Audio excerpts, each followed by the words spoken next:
என்னாகமம் 30ஆம் அதிகாரம். மோசே இஸ்ரவேல் புத்திரருடைய கோத்திரங்களின் தலைவரை நோக்கி, கர்த்தர் கட்டளையிடுவது என்னவென்றால், ஒருவன் கர்த்தருக்கு யாதொரு பொருத்தனை பண்ணினாலும் அல்லது யாதொரு காரியத்தைச் செய்யும்படி ஆணையிட்டு தன் ஆத்துமாவை நிபந்தனைக்குட்படுத்தி கொண்டாலும் அவன் சொல் தவறாமல் தன் வாயிலிருந்து புறப்பட்ட வாக்கின்படியெல்லாம் செய்ய கடவன். தன் தகப்பன் வீட்டிலிருக்கிற ஒரு பெண் பிள்ளை தன் சிறுவயதிலே கர்த்தருக்கு பொருத்தனை பண்ணி யாதொரு காரியத்தைச் செய்யும்படி தன் ஆத்துமாவை நிபந்தனைக்குட்படுத்தி கொண்டாள்.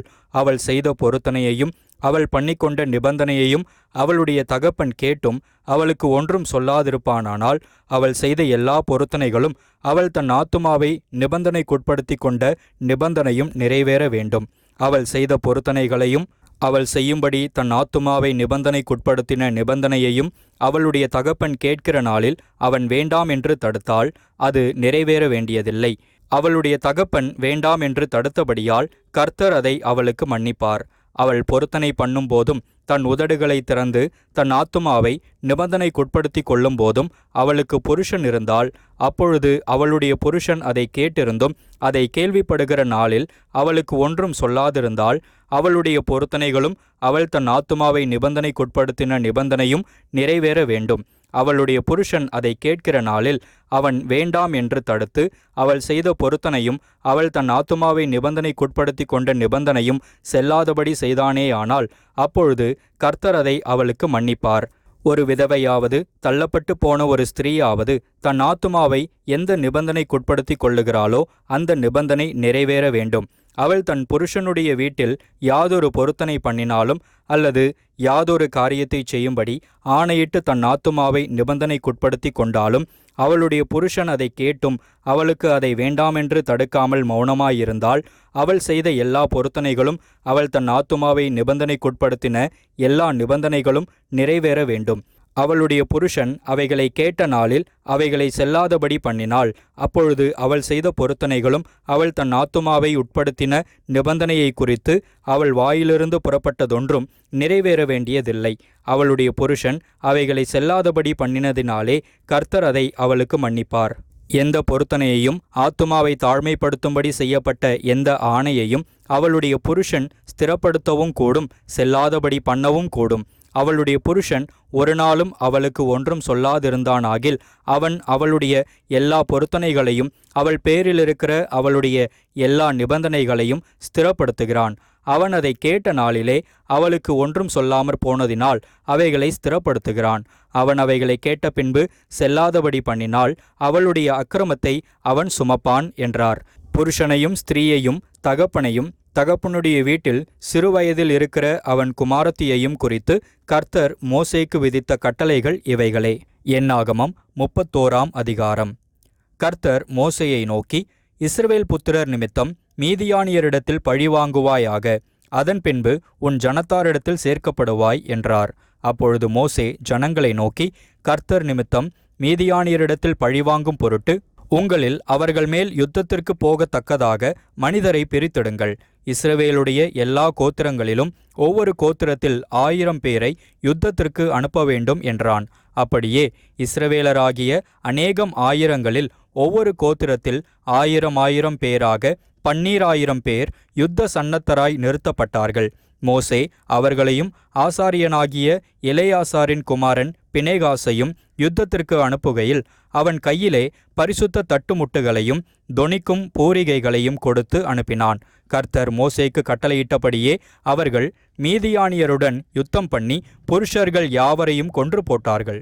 அவர்களை கொன்று போட்டதுமன்றி மீதியானியரின் 5 ராஜாக்களாகிய ஏவி, ரேக்கேம், சூர், ஊர், ரேபா என்பவர்களையும் கொன்று போட்டார்கள். பேயோரின் குமாரனாகிய பிலேயாமையும் பட்டயத்தினாலே கொன்று போட்டார்கள்.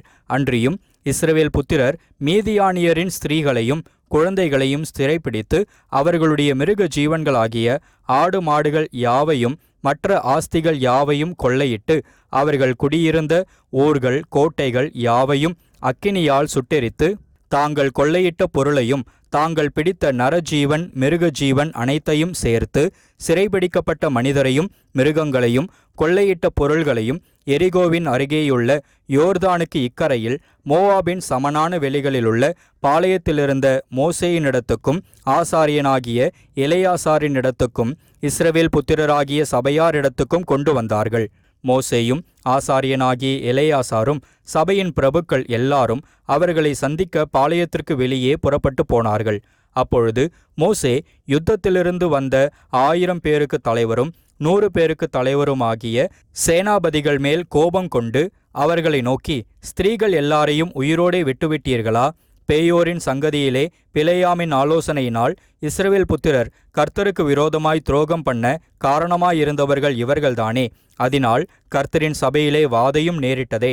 ஆகையால் குழந்தைகளில் எல்லா ஆண் பிள்ளைகளையும் புருஷ சம்யோகத்தை அறிந்த எல்லா ஸ்திரீகளையும் கொன்று போடுங்கள். ஸ்திரீகளில் புருஷ சம்யோகத்தை அறியாத எல்லா பெண் பிள்ளைகளையும் உங்களுக்காக உயிரோடே வையுங்கள். பின்பு நீங்கள் 7 நாள் பாளையத்திற்கு புறம்பே தங்குங்கள்.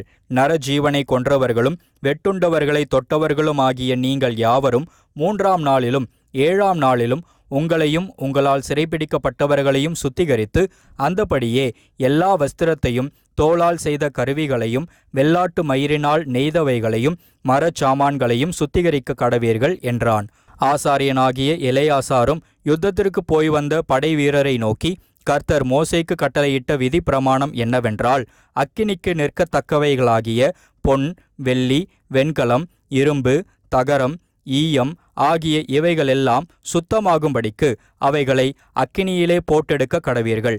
தீட்டு கழிக்கும் தண்ணீராலும் அவைகள் சுத்திகரிக்கப்பட வேண்டும். அக்கினிக்கு நிற்கத்தகாதவைகளையெல்லாம் தண்ணீரினால் சுத்தம் பண்ண கடவீர்கள். 7ஆம் நாளில் உங்கள் வஸ்திரங்களை தோய்க்க வேண்டும். அப்பொழுது சுத்தமாயிருப்பீர்கள். பின்பு நீங்கள் பாளையத்திற்குள் வரலாம் என்றான். கர்த்தர் மோசேயை நோக்கி, பிடித்து கொண்டு வரப்பட்ட மனிதரையும் மிருகங்களையும் நீயும் ஆசாரியனாகிய எலெயாசாரும் சபையினுடைய பிதாக்களாகிய தலைவரும் தொகை பார்த்து கொள்ளையிடப்பட்டதை 2 பங்காக பங்கிட்டு யுத்தத்திற்கு படையெடுத்து போனவர்களுக்கும் சபை அனைத்திற்கும் கொடுங்கள். மேலும் யுத்தத்திற்கு போன படை வீரரிடத்தில் கர்த்தருக்காக மனிதரிலும் மாடுகளிலும் கழுதைகளிலும் ஆடுகளிலும் 500ற்கு 1 பிராணி வீதமாக பகுதி வாங்கி அவர்களுடைய பாதி பங்கில் எடுத்து கர்த்தருக்கு ஏறெடுத்து படைக்கும் படைப்பாக ஆசாரியனாகிய எலெயாசாருக்கு கொடுக்க வேண்டும். இஸ்ரவேல் புத்திரரின் பாதி பங்கிலோ மனிதரிலும் மாடுகள் கழுதைகள் ஆடுகள் ஆகிய சகலவித மிருகங்களிலும் 50ற்கு 1 வீதமாய் வாங்கி அவைகளை கர்த்தருடைய வாசஸ்தலத்தின் காவலை காக்கும் லேவியருக்கு கொடுக்க வேண்டும் என்றார். கர்த்தர் மோசேக்கு கட்டளையிட்டபடியே மோசேயும் ஆசாரியனாகிய எலெயாசாரும் செய்தார்கள். படை வீரர் கொள்ளையிட்ட பொருளில் 6,75,000 ஆடுகளும் 70,000 மாடுகளும் 61,000 கழுதைகளும் மீதியாயிருந்தது. புருஷ சம்யோகத்தை அறியாத ஸ்திரீகளில் 30,000 பேர் இருந்தார்கள். யுத்தம் செய்ய போனவர்களுக்கு கிடைத்த பாதி பங்கின் தொகையாவது ஆடுகள் 3,37,500. இந்த ஆடுகளிலே கர்த்தருக்கு பகுதியாக வந்தது 675.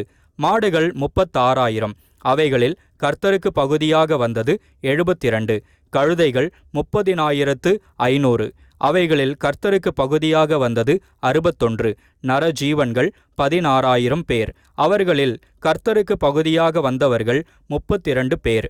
கர்த்தருக்கு ஏறெடுத்து படைக்கும் அந்த பகுதியை மோசே கர்த்தர் தனக்கு கட்டளையிட்டபடியே ஆசாரியனாகிய எலெயாசாரிடத்தில் கொடுத்தான்.